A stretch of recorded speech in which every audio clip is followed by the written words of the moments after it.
Welcome to CPN news. ముందుగా బులెటిన్లో headlines.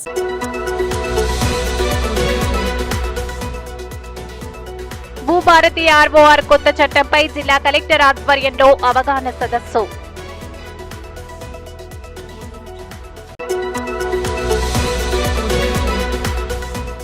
మూడు సంవత్సరాల చిన్నారికి పునర్జన్మనిచ్చిన వైద్యుడు.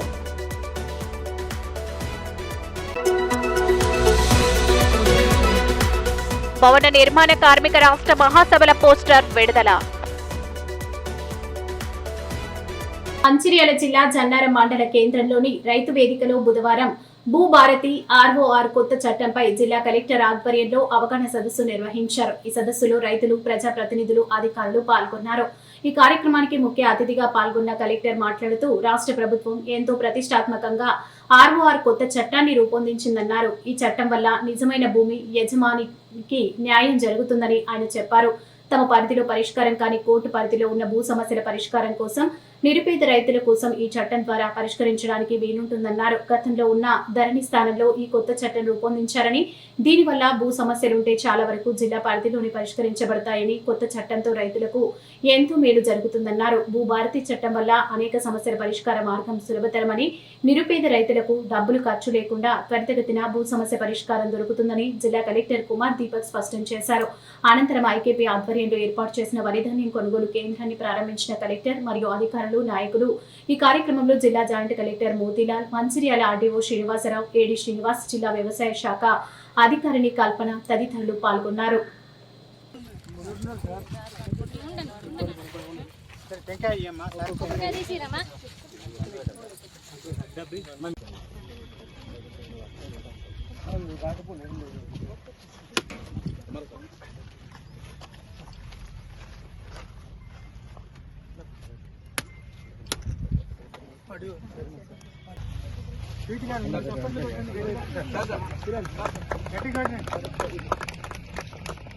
వినబడలే ఎవరికి బస్త పెట్టి ఒకటి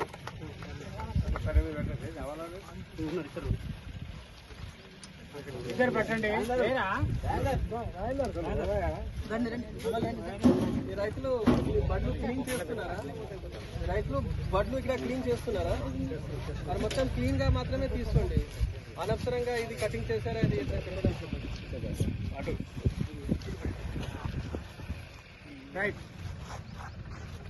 మనం ఈరోజు జన్నారం మండల్ రైతు వేదిక కేంద్రంలో ప్రజాప్రతినిధులతోటి, అధికారులతోటి, రైతులు ప్రతినిధితోటి ఈ భూభారతీ చట్టం గురించి, కొత్త వచ్చిన రూల్స్ గురించి అవగాహన కార్యక్రమం పెట్టాము.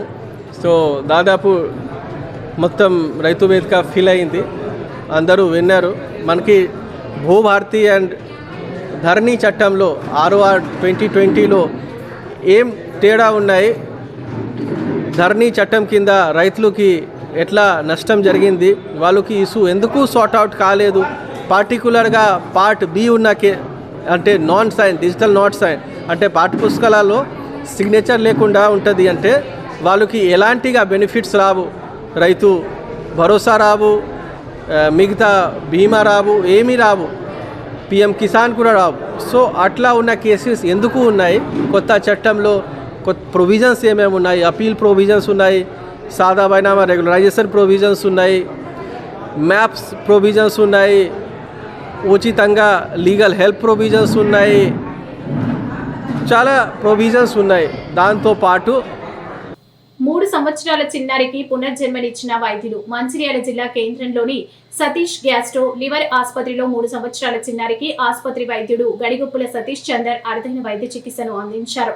ఆ చిన్నారి కడుపులో నుంచి బటన్ బ్యాటరీని తీసి పునర్జన్మను ప్రసాదించారు. ఇక వివరాల్లోకి వెళ్తే శ్రీరాంపూర్ కు చెందిన సిరిపురం రాజ్ కుమార్, మౌనిక దంపతుల కుమారుడు ఆదిత్య బటన్ బ్యాటరీ మింగడంలో 2 నెలల నుండి ఇబ్బంది పడడంతో పాటు కడుపులో మంట, నొప్పితో ఇబ్బంది పడుతున్నాడు. దీంతో ఆ బాలుడిని గత 2 నెలల నుంచి పలు ఆసుపత్రిలో చూపించినా నయం కాకపోవడంతో సతీష్ గ్యాస్ట్రో లివర్ ఆసుపత్రికి తీసుకురాగా పరీక్షించిన వైద్యుడు సతీష్ చందర్ బాలుడికి ఎండోస్కోపీ చికిత్స చేయగా కడుపులో అల్సర్ ఉన్నట్లు గుర్తించారు. అల్సర్ ఉన్న భాగం వద్ద క్షుణ్ణంగా పరిశీలించగా బటన్ బ్యాటరీని గుర్తించి బయటకు తీశారు. ఇలాంటి కేసులు సరైన సమయంలో గుర్తించుకుంటే ఆలస్యమైన కొద్దీ ప్రాణాపాయ పరిస్థితులు ఏర్పడతాయని కానీ అదృష్టవశాత్తు బాబుకు ఏం కాలేదని బ్యాటరీని బయటకు తీసి కడుపులో అల్సర్ నయం కావడానికి చికిత్సలు అందించామని వైద్యుడు తెలిపారు. తమ బాబుకు చికిత్సలు అందించి కాపాడిన వైద్యుడికి ఆ బాలుడి తల్లిదండ్రులు కృతజ్ఞతలు తెలిపారు. బాలుడి అనారోగ్యాన్ని క్షుణ్ణంగా పరిశీలించి శస్త్రచికిత్సలు చేసి కాపాడినందుకు గాను గ్యాస్ట్రో లివర్ వైద్యుడు గడికుప్పుల సతీష్ ని పలువురు రాజకీయ నాయకులు, ప్రజాప్రతినిధులు, బాలుడి కుటుంబ సభ్యులు అభినందించారు.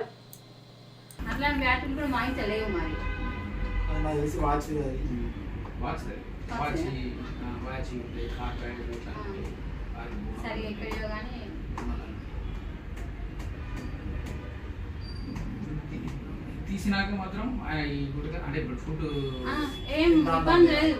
అన్నం తింటాను ఏడతాను మంచిగా నాకు ఆకలి అవుతాను, నాకు ఏమైనా ఉన్నాయి అని అన్ని ఇంట్లో పెడతాను. నాకు ఇది కావాలని ఏడతాను ఖచ్చితంగా. ఇప్పుడు నేను మేము అన్నం తినాలంటే మా ఇంట్లో నలుగురు ఉన్నాం. ఈయన ఒకరు ఎత్తుకొని బయటికి పోతేనే మేము అన్నం తింటాను. అంటే ఆయన ఏడవంగా మనం తినలేం కదా, ఖచ్చితంగా కావాలంటాడు. ఆడికైనా కానీ ఉప్మా పలుచగా వేసి తినిపించింది అత్తమ్మ. మంచి ఇంకో కొంచెం వేస్తే భయపడి ఇంకో కొంచెం ఏమని ఎడతాను. నాకు ఆకలి అవుతుంది ఇప్పుడు కావాలంటాను. కానీ ఇక్కడికి వచ్చి నేను నా కొడుకు సేపు అయ్యి లేకుంటే ఏమయ్యేది కూడా తెలియదు. మస్తు భయం.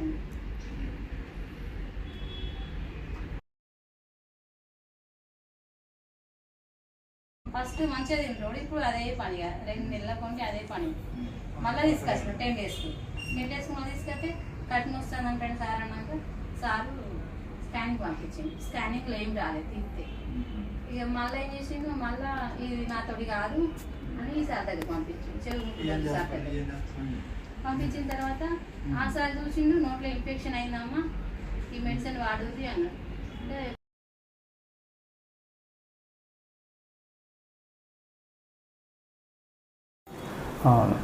నమస్కారం అండి, నేను doctor Satish, medical gastroenterologist, Satish gastro and liver hospital Mancherial నుంచి.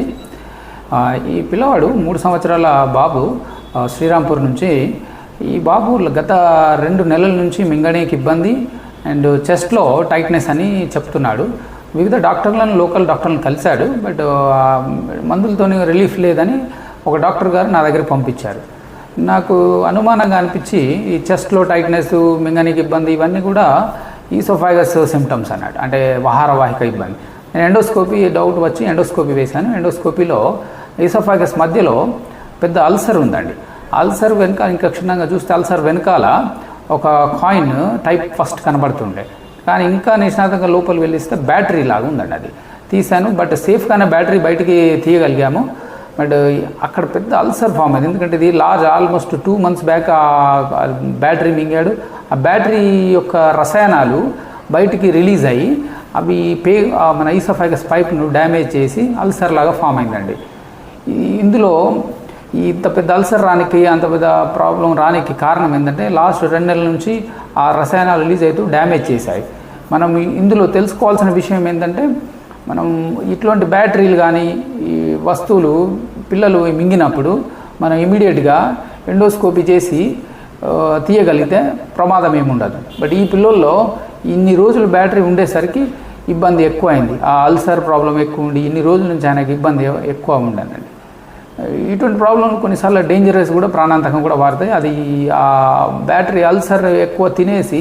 కన్నుల పండుగ శ్రీ శ్రీ గొల్లాలమ్మ తల్లి అమ్మవారింటికి రాక రామచంద్రాపురం నియోజకవర్గం కె గంగవరం మండలం కుందూరు గ్రామ పరిధిలోని కుందూరు సావరంలో శ్రీ శ్రీ కుందాలమ్మ గొల్లాలమ్మ జాతర మహోత్సవం ఈ నెల 27వ తేదీన అత్యంత వైభవంగా జరిపేందుకు స్థానిక పెద్దలు నిశ్చయించారు. దీనిలో భాగంగా మంగళవారం గ్రామంలో గల గొల్లాలమ్మ తల్లి అత్తవారి ఇంటి వద్ద నుంచి శ్రీ శ్రీ గొల్లాలమ్మ తల్లిని అమ్మగారింటికి తీసుకుని వచ్చిన శుభ సందర్భంగా సాంప్రదాయం ప్రకారం ఊరంతా సంబరాలు జరుపుకున్నారు. ఈ సందర్భంగా గ్రామ దేవత గొల్లాలమ్మకు గ్రామ ప్రజలు కోళ్లను కోసి బూరెలతో నైవేద్యాలు చెల్లించారు. కుందూరు గ్రామ సర్పంచ్ పంపన సత్యానందం కుటుంబ సభ్యులతో సైతంగా అమ్మవారి వెనువెంట ఉండి ఏ విధమైన అవాంఛనీయ సంఘటనలు, ఘర్షణలు జరగకుండా ముందు జాగ్రత్త చర్యలు చేపట్టారు. ఈ సందర్భంగా సర్పంచ్ సత్యానందం మాట్లాడుతూ గొల్లాలమ్మ తల్లిని అమ్మవారింటికి తీసుకుని వస్తే గ్రామమంతా సిరి సంపదలతోనూ సుఖ సంతోషాలతో ఉంటుందని పూర్వం నుంచి వస్తున్న ఒక నమ్మకమని అన్నారు. ఏప్రిల్ 27వ తేదీన శ్రీ శ్రీ కుందాలమ్మ తల్లి, శ్రీ శ్రీ గొల్లాలమ్మ తల్లి అమ్మవార్లకు ప్రత్యేక పూజలు జరిపించి అదే రోజున అమ్మవారి జాతర, తీర్థం జరుగుతాయని తెలిపారు. పరిసర ప్రాంతాల ప్రజలు అమ్మవార్లను దర్శించుకుని మొక్కులు తీర్చుకోవాల్సిందిగా కుందూరు సర్పంచ్ పంపన సత్యానందన్ కోరారు. మరునాడు 28వ తేదీన శ్రీ శ్రీ శ్రీ గొల్లలమ్మ తల్లిని అత్తవారింటికి సాగనంపే సంబరాలు జరుగుతాయని ఆయన పేర్కొన్నారు. ఆ రోజు గ్రామస్తులందరికీ పండగ వాతావరణం నెలకొంటుందని అన్నారు. ఆడపడుచులంతా కుందూరు సావరం చేరుకుంటారని సత్యానందన్ తెలిపారు. అమ్మవారి జాతర మహోత్సవంలో కుందూరు సావరం గ్రామ ప్రజలు పాల్గొన్నారు.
జయశంకర్ భూపాల్పల్లి జిల్లా మహాముత్తారం మండలం ములుగుపల్లి గ్రామ పంచాయతీలోని అంగన్వాడీ టీచర్స్ ఏర్పాటు చేసిన పోషణ పక్షణ ఈ సమావేశానికి ముఖ్య అతిథిగా సూపర్వైజర్ నాగరాణి హాజరై ఆమె మాట్లాడుతూ పోషణ పక్షం యొక్క ఉద్దేశాన్ని వివరించారు. ఏప్రిల్ 8 నుంచి 22 వరకు పోషణ పక్షం 2025 వరకు జరుగుతుందని, దీనిలో భాగంగా పోషకాహారం, తల్లిపాల ప్రాముఖ్యత, రక్తహీనత అంశాలపై గర్భిణీలకు, బాలింతలకు, చిన్నారులకు సంపూర్ణ ఆరోగ్యంపై అంగన్వాడీ టీచర్స్ అవగాహన కల్పించారు. ఈ కార్యక్రమంలో అంగన్వాడీ టీచర్స్ ప్రమీల, రాజసమ్మక్క, స్వప్న, లక్ష్మి, హెల్పర్స్ పంచాయతీ కార్యదర్శి పాగే లక్ష్మి, ఏఎన్ఎం సంధ్య, విజయ తదితరులు పాల్గొన్నారు. పట్టకుండా ఉండేది ఒకవేళ వేయకపోతే అనాలి. ఇట్లా ఇప్పుడు అత్తలు ఉన్నారు, తల్లులు ఉన్నారు, గర్భిణీలకు వాళ్ళే కాకుండా ఆ అత్తలు వాళ్ళు కూడా ఇట్లా మరి 3 రూపాయలు పట్టాలి కదా అని మీరు చెప్పేటట్టు ఉండాలి. ఒకవేళ అనుకోని పరిస్థితుల్లో వాళ్ళు ఏమన్నా మర్చిపోతే దాదాపు 3 రూపాయలు పట్టించాలి. మళ్ళీ 3 రూపాయలు పట్టించిన తర్వాత మళ్ళీ ఏం చేయాలి? 6 నెలల వరకు కేవలం తల్లిపాలు మాత్రమే తాగాలి. మిగతా ఏ ఆహార పదార్థాలు పట్టకూడదు. నీళ్లు కానీ, గ్లూకోజ్ కానీ, బలే పాలు కానీ ఇలాంటివి ఏవి పట్టించకూడదు 6 నెలల వరకు. మరి 6 నెలల వరకు తల్లిపాలు పట్టాలంటే తల్లికి ఆహారం అంతా అవసరం. ఇప్పుడు మీరు తినాలి, మీకు శక్తి రావాలి, మళ్ళీ పిల్లవాళ్ళకు పాలు అందాలి. అంటే ఏం చేయాలి? సరైన పోషకాహారం తీసుకోవాలి. మీరు లేదు నేను మామూలుగా ఏదో తింటా ఏదో ఉంటా అంటే కాదు. రోజు డైలీ ప్రతిరోజు మీరు 4 నుంచి 5 రకాల పోషకాలు, అన్ని రకాలు పాలు, పండ్లు అలా అన్ని ప్రతిదీ మీరు అందేటట్టు చేసుకోవాలి. ఒక టైం టేబుల్ ఉన్నది. ప్రతి 2 గంటలకు బాలెన్స్కు, ప్రతి 2 గంటలకు ఒకసారి పొద్దున 7 గంటలకు దేవగానే పాలు తాగడం, మళ్ళీ తర్వాత 11 గంటలకు టిఫిన్ తినడం, మళ్ళీ తర్వాత 1 గంటలకు లంచ్, మళ్ళీ తర్వాత మధ్యలో స్నాక్స్. ఇట్లా 2 గంటలకు ఒకసారి మీకు పోషకాహారాన్ని తినేది ఒక టైం టేబుల్ ఉన్నది టీచర్స్ దగ్గర, అది తెలుసుకోండి. అట్లా ప్రతి 2 గంటలకు ఒకసారి మీరు తినేలాగా ఉండాలి. అప్పుడు ఇంట్లోనే ఆ పిల్లలకు పాలు కట్టే అదైతే. లేకపోతే మీరు పోషకాహారం సరిగా తినకపోతే పిల్లలకు పాలు అందవు. మరి వీళ్ళకు పాలు అందుతున్నాయి, మరి మంచిగా సరిపోతున్నాయి అనేది తెలుసుకోవడానికి ఏంటి మార్గం? పిల్లల బరువు పెరగాలి. పిల్లల బరువు పెరగాలంటే ఏం చేయాలి? ఇంట్లో ఉంటే పిల్లల బరువు పెరగడం తెలుస్తుందా? తెలియదు. ఎక్కడికి రావాలి? అంగన్వాడీ సెంటర్కు రావాలి. అంగన్వాడీ సెంటర్కి వచ్చి ఇప్పుడు మీకు బరువులు ప్రతి ఒక్కరికి బరువులు ఏ విధంగా ఉన్నాయో తెలుసా? మీ పిల్లవాడు ఏ స్టేజ్లో ఉన్నాడు, బరువులు ఏ విధంగా ఉన్నది అనేది తెలుసా? అందరికి తెలుసా? మరి మీరు ఇప్పుడు బరువు పెరుగుతుందా లేదని అంగన్వాడీ సెంటర్కి వచ్చి బరువు చూపించుకుంటారు. చూపించుకున్నాక ఆయన పెరిగిందా లేదా అనేది మీకు ఇప్పుడు ఈ నెలలు వచ్చిండ్రు, వచ్చే నెలలకు ఈ నెలకు ఎంత తేడా అనేది తెలుసుంటుందా? తెలుసుంటుంది. మరి వాళ్ళు తక్కువ ఉన్నారా ఎక్కువ ఉన్నారా అనేది కూడా తెలుస్తుందా?